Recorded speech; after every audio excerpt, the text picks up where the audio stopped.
Hey there. We are in an age of misinformation. We get information from all sorts of sources, from the internet, from the news, from our friends, from our family, from our own study. And the reality is much of what we get, we need to be skeptical about because misinformation abounds. But information is so critically important. Take, for example, that machine. How can I point? That's a bobcat. My brother-in-law's friend lent it to us so we could dig a trench from where I'm standing to the barn. It's about 100 feet, actually it's a bit over 100 feet. And we put a water line from the well over here and electricity from the house. We had to put a new line in because when we dug our foundation, we severed our hydro. We put more hydro in, and I put Cat 5 in the hopes that perhaps I will have internet in the barn soon and I won't have some of the issues I've had over the last few months, except it's gonna be frigid. Now, why I'm talking about this is that bobcat is actually quite dangerous with the wrong information.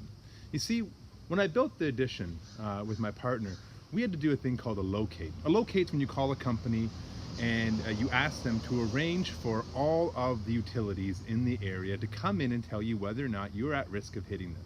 So for example, hydro, gas, sewer, telephone, right, Rogers. All these companies came by and actually came in the backyard and either verified that there's nothing here or did some surveying to determine that in fact there was nothing here. And we were told, no problem, go ahead and dig. So when I used that machine with my brother-in-law last weekend and with the kids loved it by the way, we had confidence that we weren't gonna hit anything. That's information we relied on, information that was critical to our safety, critical for us to actually complete the job without putting others or ourselves at risk. The reality is, even with the best information, sometimes there's mistakes. So when I dug the foundation, well, I didn't dug it, a big machine came in, a guy, Joe, dug it. Joe, about an hour in, hit an old septic tank. Now, septic tanks are the old way of toilets. It would be a big tank that would hold all of the wastewater, which would then, as it got high enough, would diffuse into what's called a septic bed. Actually, when we were digging, we hit some of the old septic bed, old clay pipes that would have had perforations likely or not to distribute that water so it could then settle into the ground and disperse over time. That's how we used to deal with sewage before we had water treatment plants. Now we hit this old tank, usually not a big deal because they're supposed to be decommissioned. This tank wasn't. So on the first day of the dig, of the big exciting time when the renovation was starting, we had sewage running down the hole and actually started to almost come into the basement. We have a door from the old basement door with stairs going down, and suddenly there was this sewage tank full of raw sewage, and I had to call the sewage company to come pump it out, and then we had to break up the concrete. It was a nightmare. It caused me a lot of anxiety for several hours that day. Problem resolved. But the reality is we had good information, but just not the right information. Sometimes you can't help it. You're not going to get the right information. You're going to find this throughout your life. You just don't have the adequate information. That's very different than misinformation. Imagine if I had been told there was no gas lines back here, and when I was digging with this machine, I hit a gas line. That's a huge risk, not to mention the fact that we often have a fire going to burn all the refuse as we clean up the yard. Information is critical and we rely on it. I told you this would be up on Saturday, and it wasn't. That's misinformation. I misled you to some extent, but also it was misinformation because you relied on that and that had a negative impact on you.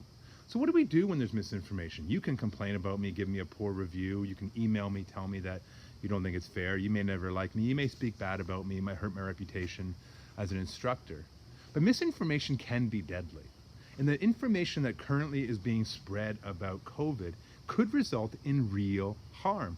We know that the misinformation coming from the pulpit of the presidential office has actually led to preventable deaths in the United States, and perhaps now in Ontario and in Canada. I'm contemplating whether to let my daughter go to a birthday party with her friend, just 4 kids going to a VR place that has COVID protocols in place. Is it worth it? Is it actually worth it? You know, the information I'm getting from that retail environment, that VR place, I'm going to rely on as if it's gospel truth because I need to. I need to believe that it's true. What happens when the information is not accurate? This leads to all sorts of problems. For one, we have people protesting for the last several months about the misinformation about masks. We have people that are saying social distancing is not going to work and isolation is not going to work, and being really upset about that and protesting. And part of that is motivated by fear and our own sense of what we want, and the fact that we're all starting to show the wear of 8 months of a pandemic, 7 months of a pandemic, and the cracks are coming mentally and emotionally and spiritually. They've already come physically for many of us as we sit around and do very little. Some of you jog and got active, good for you. Some of us just sat more. The reality is misinformation can be really, really problematic and have real consequences. And so what do we do about that?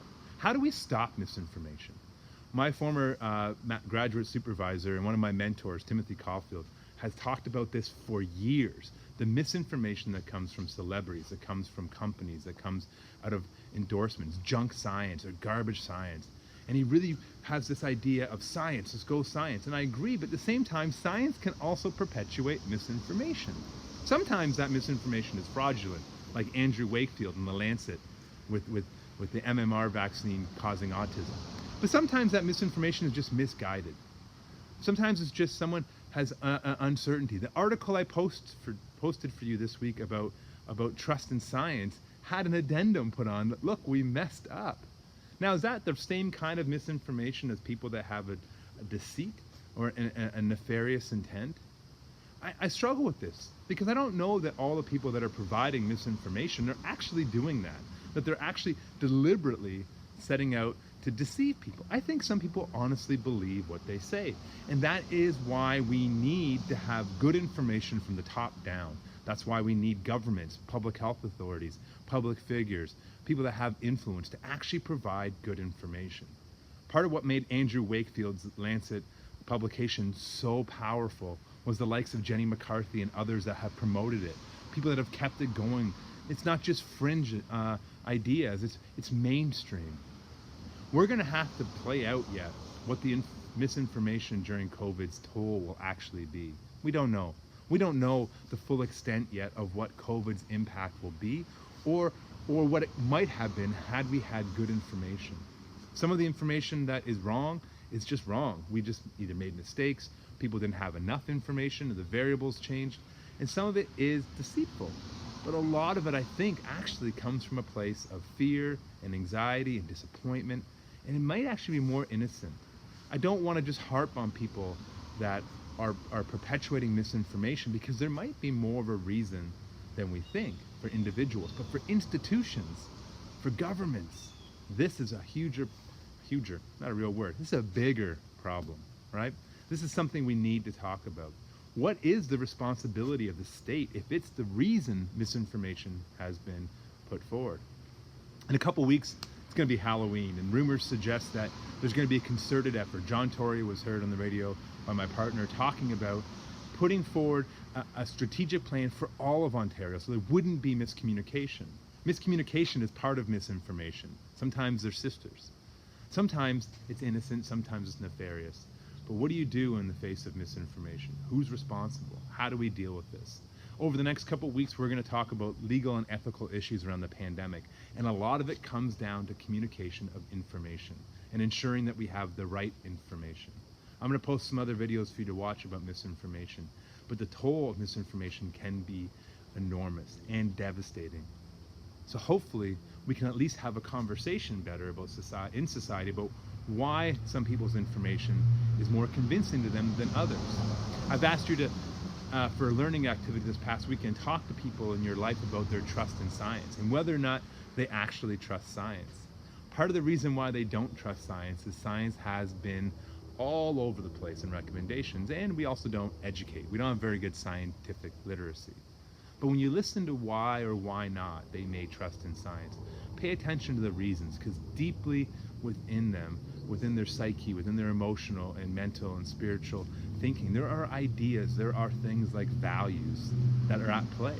And that's why the next couple of weeks are going to be really exciting to talk about the pandemic, because we have legal tools and we have ethical tools and ethical approaches. We have to make decisions as a community or potentially as a government as to how to respond to the pandemic. Information informs the law. Information is what we use to make ethical decisions. And so that information has to be reliable.